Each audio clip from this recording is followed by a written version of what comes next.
Ang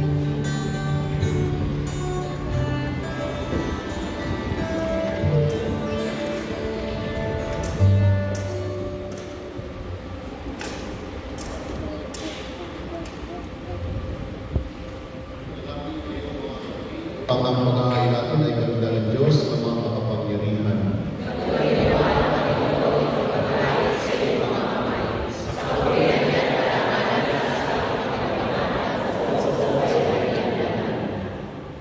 Ama naming lumikha, paakyatin mo sa iyong piling sa kalangitan ang aming mga panalangin kalakip ng haing mga alay, upang ang mga maging dapat mong gawing talisay ay maging marapat na makasalo sa piging ng iyong pagmamahal.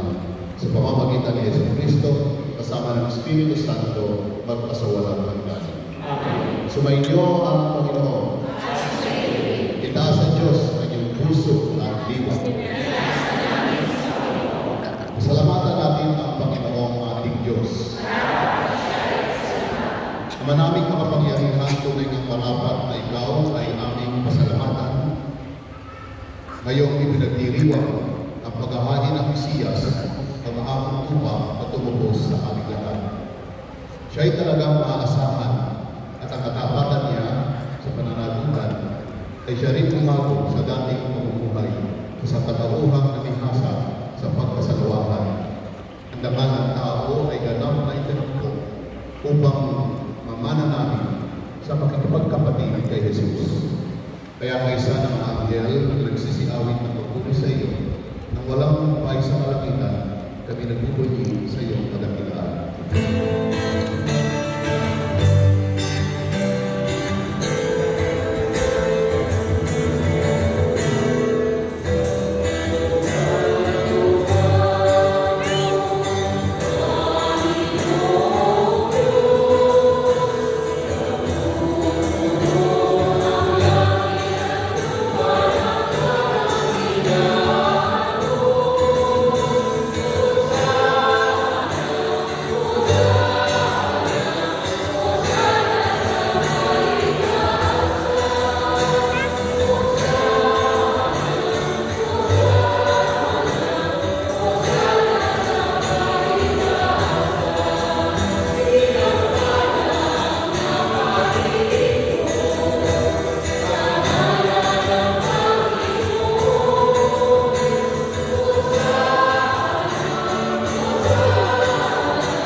Ama naming banal, ikaw ang kupal ng tanang kabanalan. Kaya sa pamamagitan ng iyong Espiritu, gawin mong banal ang mga kaloob na ito upang para sa aming maging katawan at tugo ng aming Panginoong Heso Kristo. Bago niya pinagtisang mo sa loob na maging handog, hinawakan niya ang tinapay, pinasalamatan kaniya, pinaghatihati niya iyon, iniabot sa kanyang mga alagad at sinabi, "Tanggapin ninyong lahat ito at kahanin. Ito ang aking katawan na ihahandog para sa inyo."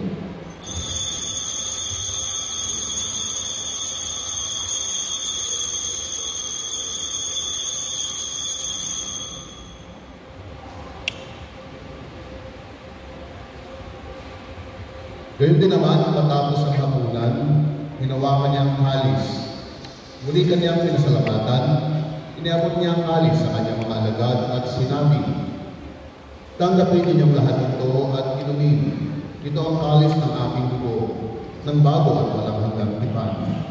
Ang aking dugo ay bubuhos para sa inyo at para sa lahat, sa kapagpapatawad ng mga kasalanan. Gawin niyo ito sa pag-alala sa akin."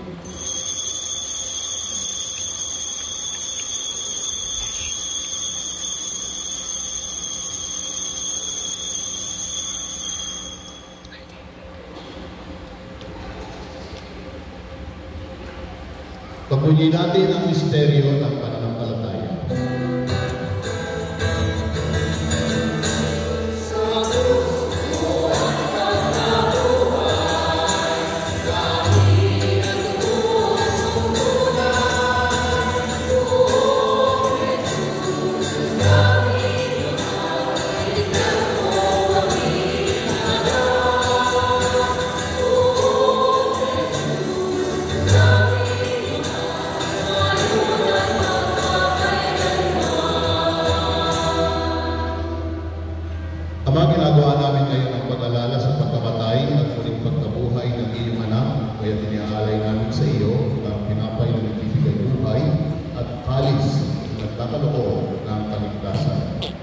Kami nagpapasalamat dahil kami iyong inarapat na tumayo sa harap mo para maglingkod sa iyo.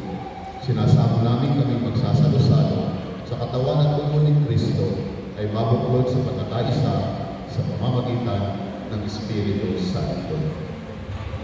Ama, ligapin mo ang iyong simbahang laganap sa buong daigdig.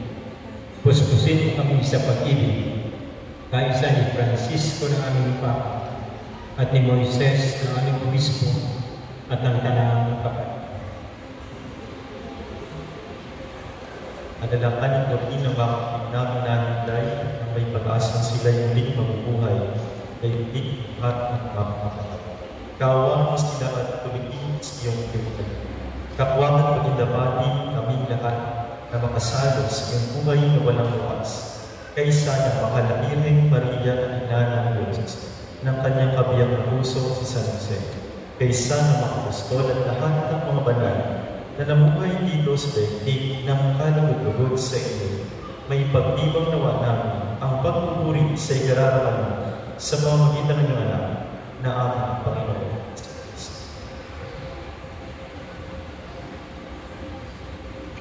Sa pamamagitan ni Kristo, kasama niya at sa Kanya, ang lahat ng parangal at papuri ay sa iyo, Diyos na mga makapangyarihan, kasama ng Espiritu Santo, magpasawalang hanggan.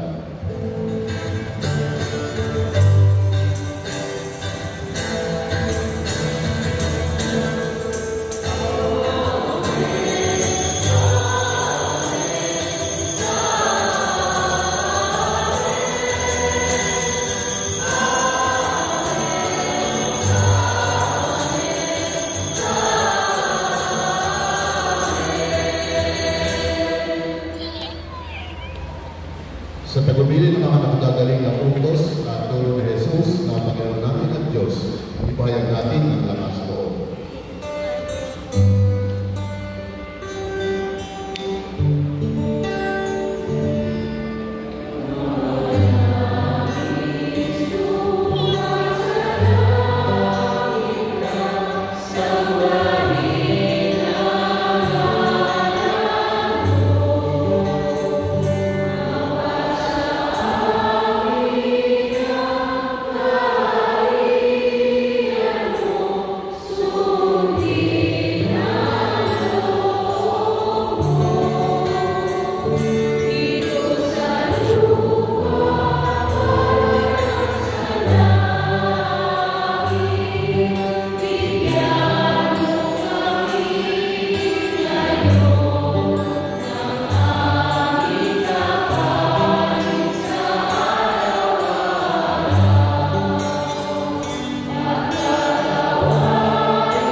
Inihiling namin kami adjust sa lahat ng masama, pagkalooban ng kapayapaan araw-araw, iligtas sa kasalanan, at ilayo sa lahat ng kapahamakan.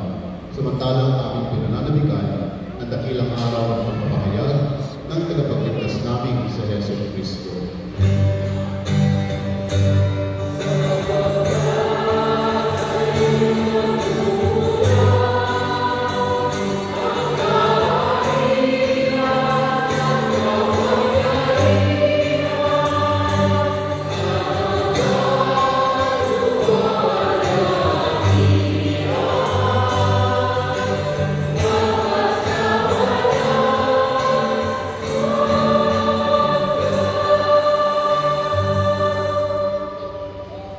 Panginoong Yesu Cristo, sinabi mo sa iyong mga apostol, kapayapaan na ang iniiwan ko sa inyo.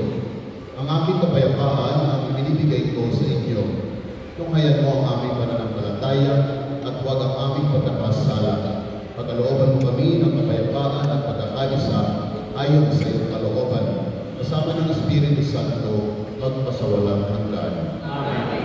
Ang kapayapaan ng Panginoon ay laging sa inyo. Magbigayan kayo ng kapayapaan sa isa't isa.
Ito ang kordero ng Diyos, ito ang nag-aalis ng kasalanan ng